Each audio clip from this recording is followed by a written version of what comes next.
So guys welcome to another transfer daily. But आज क्या सच में रफीनिया मतलब हाईजैक हो चुका है, बार्सिलोना हाईजैक कर लिया है? जानेंगे पूरे विस्तार में, एकदम डीप एनालिसिस करूंगा इसके बारे में, इसकी सिग्निफिकेंस क्या है ये बिड की, ये जानते हैं आज। बट पहले चाहते हैं हम डियोंग की सागा पर। मुझे हमें पता ही था कि 2 महीने पहले जेरार्ड रोमेरो कहता है 95% डन हो गया, तो एक बड़ी हवा बन गई इसकी। 95% डन हो गया भाई, रेपुटेशन दाव पर लगा कहा है बंदे ने, और यूनाइटेड बिड मारने के तैयार हो गई। अब यूनाइटेड लाइन में थी। अब बार्सिलोना डियोंग को निकालना क्यों चाहती है, सबको भाई जहन में लगा ही था कि क्यों एक ऐसा प्लेयर जो तुम्हारे लिए इतना कुछ कर चुका है, मतलब तुम्हारे वर्स्ट टाइम में आया और तुम्हारा साथ दे रहा है, तुम उसे निकालना चाह रहे हो धक्का देके, कुछ सेंस नहीं बनता, ठीक है। बट अभी एक रिपोर्ट निकल कर आई है कि अगर ये सीजन फ्रैंकी डियोंग खेल लेता है तो उसे 50 मिलियन ग्रॉस मिल जाएगी कहीं ना कहीं। 50 मिलियन ग्रॉस। तो अब ये समझो कि 50 मिलियन ग्रॉस बाल्टेम्यू ने डियोंग को दे दिया कि मेरे टेन्योर के बाद तुझे 1 साल के बाद 50 मिलियन ग्रॉस मिलने वाला है। तब सब पैसे डियोंग पर लगा दिए। अब बात ये हो जाती है कि यूनाइटेड को पता था कि बार्सिलोना के पास पैसे नहीं है, ठीक है।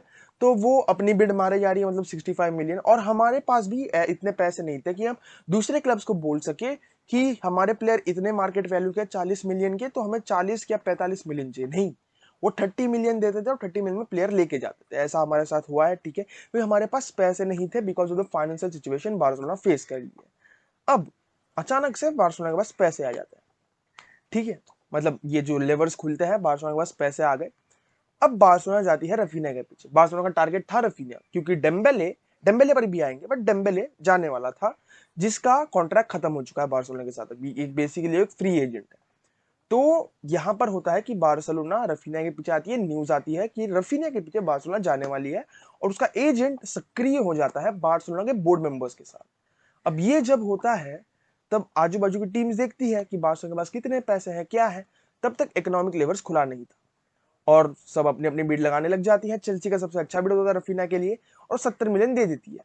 और राइटली सो, क्योंकि जब आपके पास एक बिड ना हो, ना ही पैसे हो, तब आपकी क्लब लीड्स ने भी कहा होगा रफीनिया से, देख उन्होंने ऑडिट अभी तक दिखाया नहीं। ऑडिट एक क्लब का ईयर का लास्ट थिंग होता है जिसको पॉजिटिव और नेगेटिव दिखाते हैं।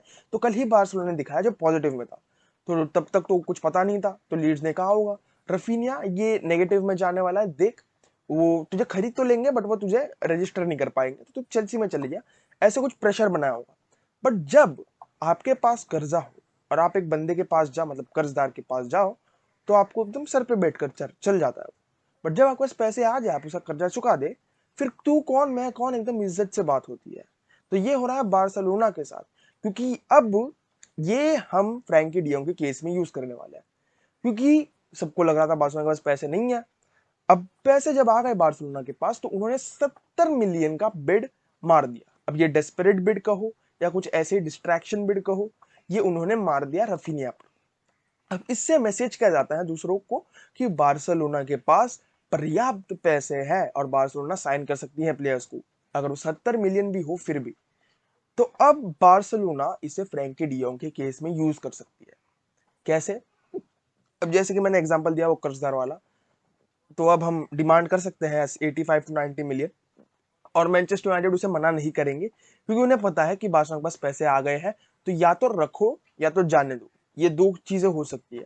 और अगर फ्रैंकी डियोंग के पैसे से हम रफीना को खरीदने वाले थे, ये तो विधि लिखित था भाई, जब फ्रैंकी डियोंग बेचा जा रहा था तो वो पैसे हम रफीना में डालने वाले थे। बट अगर यहाँ पर फ्रैंकी डियोंग नहीं जाता, तो वो जो 50 मिलियन देने वाले हैं, तो मतलब इसका मतलब हमने ये निशाना दे दिया, ये हमने इशारा दे दिया कि हमारे पास पैसे है तो हम और प्लेयर साइन कर सकते हैं।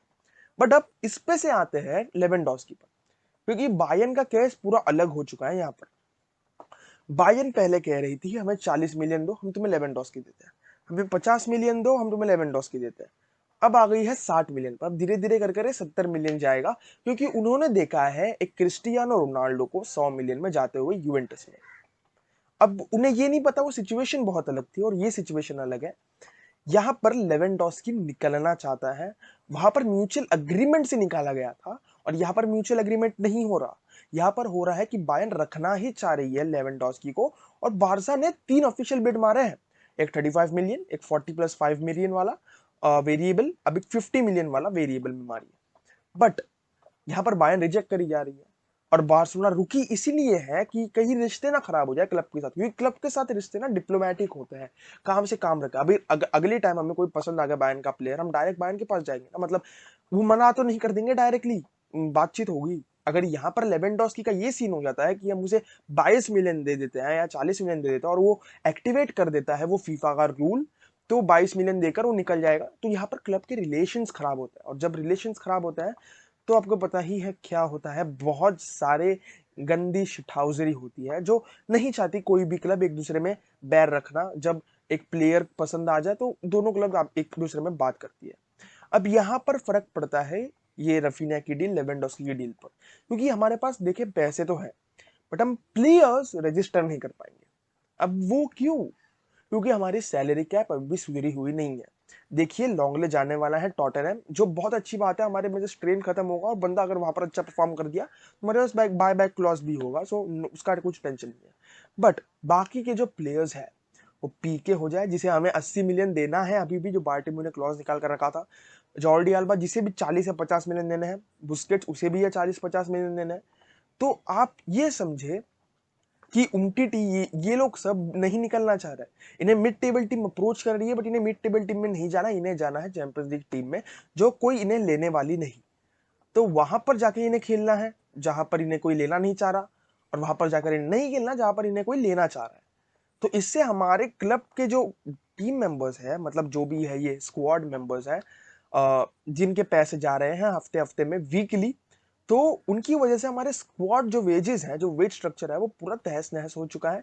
जिसकी अब हम न्यूमेरर क्या बोल रहे हो, न्यूमेरर भाई फंबल हो गया, मतलब वापस हम मरम्मत कर रहे हैं उसकी, और सही तरीके से हम कोशिश कर रहे हैं कि वो वापस लाइन में आ जाए, और वो हो भी रहा है। बट कुछ एक्सटेंड तक ये थोड़ी मुश्किलात होगी अभी करने में, क्योंकि जब तक आपके पूरे ही प्लेयर्स वो पे कट ना ले या उतने अमाउंट ऑफ सैलरी में ना आए। देखिए हमारे पास कितनी है, मतलब फ्रैंकी डियोंग का अगर हम इस सीजन खेल लिया हो तो हम उसे 2.5 माने जितना पैसे दे देंगे, 2.5 माने। तो आप समझ सकते हो कि ऐसी वेट स्ट्रक्चर है तो कितनी मुश्किलात हो रही होगी। और लेवेंडोस्की का केस ये भी कहता है कि अगर लेवेंडोस्की ना आए तो हम पूरे रफीना पे जा रहे हैं, बट रफीना का अभी भी दोस्तों अभी भी कुछ पक्का नहीं है, क्योंकि डेम्बेले अभी तक बार्सिलोना में आगे पीछे घूम रहा है। अब डेम्बेले को लगा था उसने मास्टर स्ट्रोक खेल लिया भाई, कि अब मैंने ऐसा मास्टर स्ट्रोक खेल लिया, इतने सारे क्लब आएंगे मेरे पास तो बार्सिलोना को पता चल जाएगा कि वो कहाँ खड़ी है। बट यहाँ पर तो उल्टा हो गया दोस्तों, मतलब बार्सिलोना टॉप पर निकल गई और डेम्बेले नीचे गिर गया। अब डेम्बेले आया वापस बार्सिलोना के पास कि ठीक है मैं एक्सेप्ट करने तैयार, बताया प्रपोजल क्या है, अब वापस वो बढ़ाने की कोशिश कर रहा है। बट मुझे नहीं लगता कि लेपोर्ता और उसे बढ़ाकर देगा वो ऑफर, क्योंकि वो उसका लास्ट ऑफर होगा, जो भी होगी बातचीत होगी, और कहीं ना कहीं ये डेम्बेले सागा एंड हो जाए, मेरी यही उम्मीद है। और चेल्सी मेरे हिसाब से चले जाएगा, क्योंकि फ्री एजेंट है यार, फ्री एजेंट में अगर तुम्हें 3-4 मिलियन भी ज्यादा देंगे बार्सिलोना से, तुम चले जाओगे चेल्सी में, there is no doubt about it. But ये डेम्बेले की सागा रफीना को हेल्प कर सकती है, क्योंकि अगर डेम्बेले चले गया ना, हमारे वो वेज ट्रेन का जो हिस्सा है वो बहुत बड़ा हिस्सा निकल जाएगा। और जैसे ही वो बहुत बड़ा हिस्सा निकल जाता है, आपके पास एक वेज कैप खुला मिल जाता है जहां पर एक प्लेयर को फिट कर सकते हो, and Rafina fits in their perfectly. क्योंकि अब हम अगर 70 मिलियन दे रहे हैं एक प्लेयर को, हम डायरेक्टली उसे 5-6 लैक्स की फीस नहीं दे देंगे वीकली, हम उसे रुखा रुखा कर 1 लाख से 2 लाख कराएंगे, 3 लाख कराएंगे, तो इसमें टाइम लेगा। जहां पर डेम्बेले की 350 थी या 4 लाख कुछ थी। तो आप समझे कितना बड़ा खेल चल रहा है ये नीचे से, कि एक क्लब जो अब बैंक्रप्सी की कगार पर थी, मतलब डेब्ट में थी इतनी, और उसके बाद ऐसे पैसे आ जाना उसके पास, तो कहीं ना कहीं ये दिखाना पड़ता है कि हमारे पास अब पैसे, हम उस सिचुएशन पर वापस आ रहे हैं जिस पर हम पहले थे। तो अब हम हमें हल्के में मत ले कि हमें जो प्लेयर्स चाहिए वो हम पैसे देकर लेंगे, और तुम्हें जो प्लेयर्स चाहिए तुम उतने उसकी मार्केट वैल्यू या उससे ज्यादा देकर लो। तो ये कुछ बहुत बड़े बड़े खेला होते हैं दोस्तों फुटबॉल में, कि आपकी रेपुटेशन वापस वैसी बनानी है तो आपको ये खेला खेलना पड़ता है। आई होप तुम्हें ये समझ में आया होगा, ये खेला समझ में आया होगा। एंड दोस्तों ऐसे ही सपोर्ट बनाए रखे, 1.2 के हिट कर चुके हैं हम, thank you for that. And I hope ये वीडियो भी पसंद आए, ऐसे ही पसंद आए। ऐसे ही डीप एनालिसिस करते रहेंगे दोस्तों। मिलूंगा आपसे ऐसे ही अगली वीडियो में, तब तक के लिए good bye, take care, peace out and Jai Hind.